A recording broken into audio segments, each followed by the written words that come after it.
Morning everybody, welcome to another video. My name is Sk and I'm a dairy farmer from Saskatchewan, Canada. We're just grabbing the first couple of ladies, bringing them into the milking parlor this morning. Once I get this group all moved into the parlor barn, we're going to be putting sand in the beds. We've been kind of slacking maybe on beds throughout the summer. It's always easy to neglect the beds when you're out in the field hauling manure, making feed, doing, you know, the typical jobs throughout the summer that you do. And we've kind of got back on top of it here over the last 2 weeks, and we've definitely seen an increase in the milk quality. It correlates completely with us just getting back on top of the quality of sand that we have in the bed. So it's always easy to let something like that slide, and it's so obvious that it correlates with the quality of milk. So we're gonna stay on top of these beds now a lot better. It definitely didn't get out of control, but it's something that you notice and you see the result of right away, so that's pretty cool. But yeah, we're gonna get these ladies in the parlor, get them milked, and get some more bedding in their beds.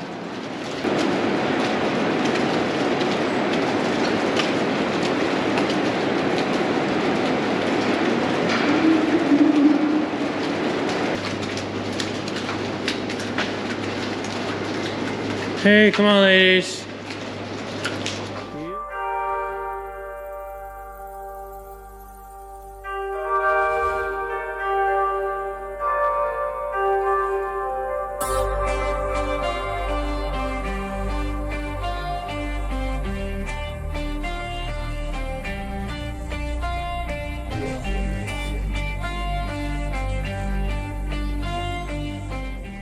First things first, of course, gotta clean the alleys.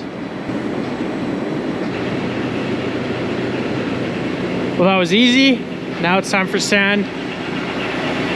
We still just use a bucket with the skid steer.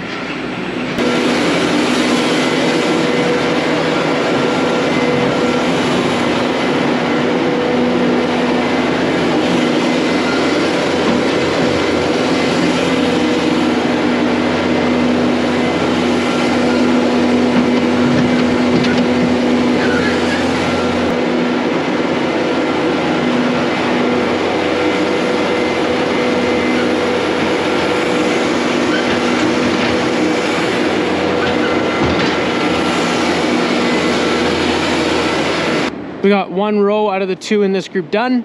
That's how we always do it. We do one and then the other. So I'll do it in 2 days from now, the next time I milk. It is kind of a slow process, but it works, I guess. So I do think I'm gonna have to top up that sand room before we're finished. It looks like we're gonna run out.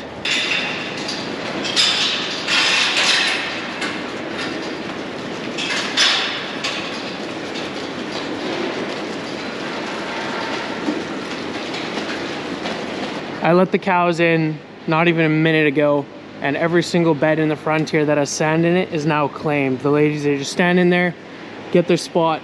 That's my spot, and it's pretty funny to see.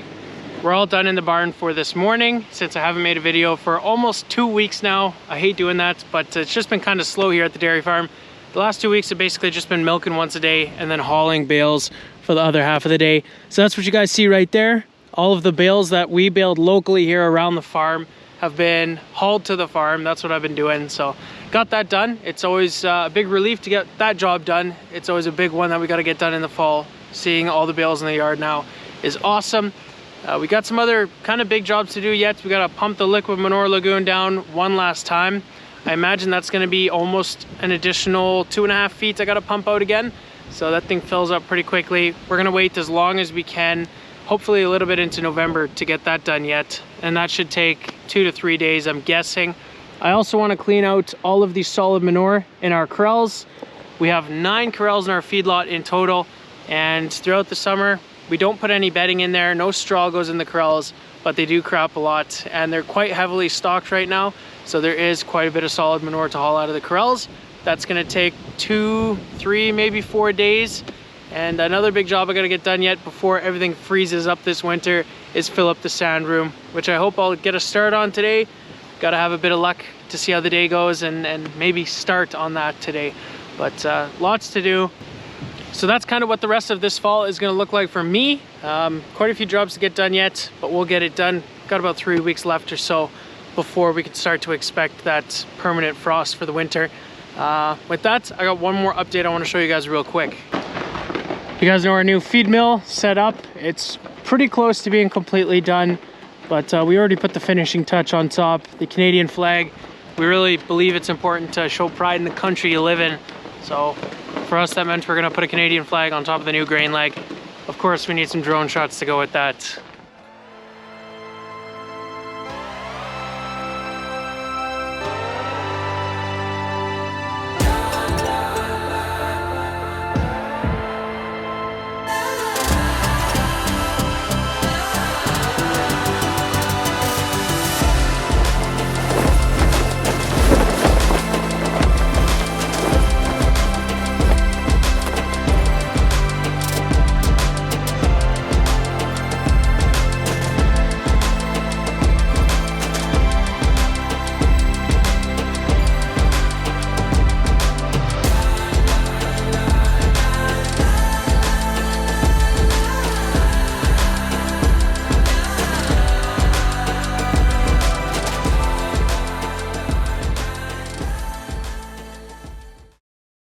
This afternoon we are chasing the group of calves out of the calf barn and putting them in the corrals for the first time. There's about 24 calves in this group, 50% heifer, 50% steer calves. And we give them a vaccine when they go out, actually 2. This is one, Dad's doing the other one. We just load the alley up, hit them all. We record the numbers for the herd management computer, and then we will separate the steers from the heifers, and then they go into their recording corrals out here in the feedlot.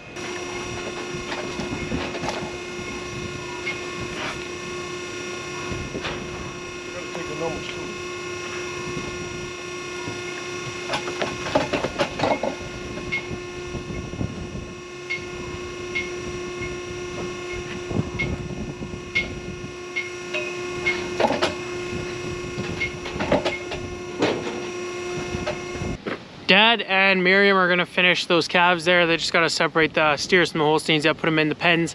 So I'm gonna start hauling sand. Unfortunately, I only got like 2 more hours of light, and so we're just gonna bomb it back and forth with the loader again. Put sand in this morning. We don't quite have enough to finish the next half of the barn, so gotta get a little bit more in that sand room. That's okay. Unfortunately though, our case wheel loader is not at the farm. It is in a field like 3 or 4 hours away from here. And that's because it's picking bales there. So we got to use the New Holland today. It's got a smaller bucket, less horsepower, doesn't drive as fast, but we're still going to be able to get enough sand in the sand room, hopefully. That is if nothing breaks down. We're in the sand pit, scooping the sand, and I just wanted to talk a little bit about the material that we're scooping up, bringing there. You can see in the top layer here, there's some darker soil, probably 2 feet, and then it starts to get lighter and lighter. This stuff down here is the ideal bedding for our freestyle barn. It's kind of coarser sand, and above it, it gets a little bit finer and finer, and then it's kind of topsoil up here. But recently what we've been doing, we used to, scrape that 2 to 3 foot layer off the top here, and then only come to the sand room with the lighter stuff down here. But we've been scooping everything now and bringing it down there. It's a lot easier, and we've actually been seeing really good Semitic cell on this darker stuff as well. So we don't see the need for our barn anymore to be really picky with the sand. It's definitely something we were really cautious with in the beginning of this freestyle barn, but since we've kind of got into it a little bit, we've seen pretty steady Semitic cell count on the cows. And if you don't know what Semitic cell is, all the dairy farmers would, but it's just the quality of the milk. And the more bacteria you have in your bedding, typically the more high your Semitic cell is going to be, but this stuff seems to be working really good for us.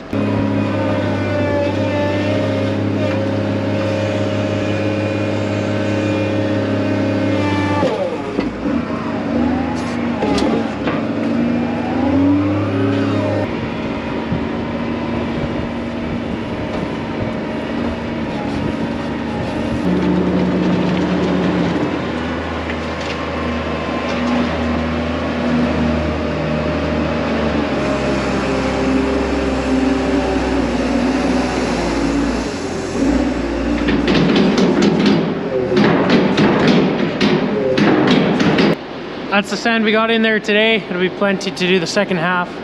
That's probably close to enough to do the entire barn, but better safe than sorry. It sucks when you're putting bedding in and the thing that stops you is you're running out of sand.